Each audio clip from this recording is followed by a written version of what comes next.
यहाँ के जनसांख्यिकी बदलाव हो रहे हैं, आधार कार्ड, राशन कार्ड फर्जी तरीके से बन रहा है।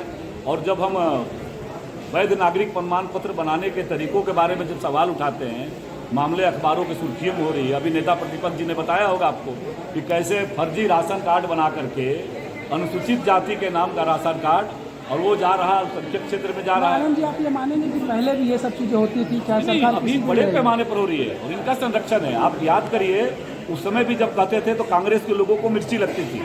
तो आखिर घुसपैठियों के मुद्दे पर, बांग्लादेशी घुसपैठियों के मुद्दे पर ये छद्म सेकुलरवादी राजनीतिक दल, चाहे वो कांग्रेस हो, जेएमएम हो, उसके समर्थन में क्यों खड़े हो जाते हैं?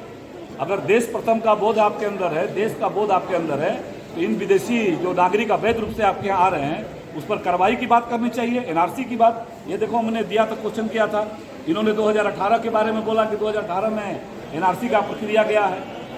बहुमत के ताकत पर इसी विधानसभा में इन्होंने हमारा बिल लाया हुआ था, उस बिल को गिराने का काम किया। यही तुष्टिकरण की इनकी राजनीति है और उसी कारण से संरक्षण। दूसरा सवाल है, के अंदर जो संवैधानिक व्यवस्थाएं हैं, संवैधानिक संस्थाएं हैं, उस संस्थाओं का आदर करना, हम भारतीय जनता पार्टी का हर एक कार्यकर्ता उसका सम्मान करता है। और इन लोगों ने लगातार उस संवैधानिक संस्थाओं को अपमानित करने का काम किया। इनके पक्ष में निर्णय होता है तो ये उसके लिए खड़े हो जाते हैं, विपरीत निर्णय होता है तो ये कहते हैं कि संवैधानिक संस्थाओं को कटघरे में खड़ा करता है। भारतीय जनता पार्टी का स्पष्ट मानना है, यह जो संवैधानिक संस्थाएं हैं लोकतांत्रिक व्यवस्था में, वो व्यवस्थाएं अपना निर्णय देती है और निर्णय जो भी आता है वो निर्णय समाज के सभी वर्ग मिल करके उसको मानते हैं।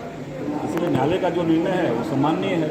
लेकिन ये सवाल पूछना चाहिए इनसे कि इसी प्रकार का लगातार आप संवैधानिक संस्थाओं को आपने अपमानित किया, ईडी जैसी संस्था पर आपने कटघरे में खड़ा करने का काम किया, चुनाव आयोग जैसी संस्था उसको कटघरे में खड़ा करने का काम किया, न्यायालय की संस्था उसको कटघरे में खड़ा किया। यहाँ तक कि देश की संसद को भी, देश की संसद ने देखा है कि शाहबानो प्रकरण में जब माननीय उच्चतम न्यायालय निर्णय देता है तो यही कांग्रेस पार्टी जिसके साथ गलबैया डालकर सरकार चलाते हैं, ये संसद के अंदर कानून ला करके, बिल ला करके और सुप्रीम कोर्ट के निर्णय को बदलवाने का काम करते हैं। इसलिए संविधान और इसके बारे में इनको आस्था जगानी है, भारतीय जनता पार्टी को पहले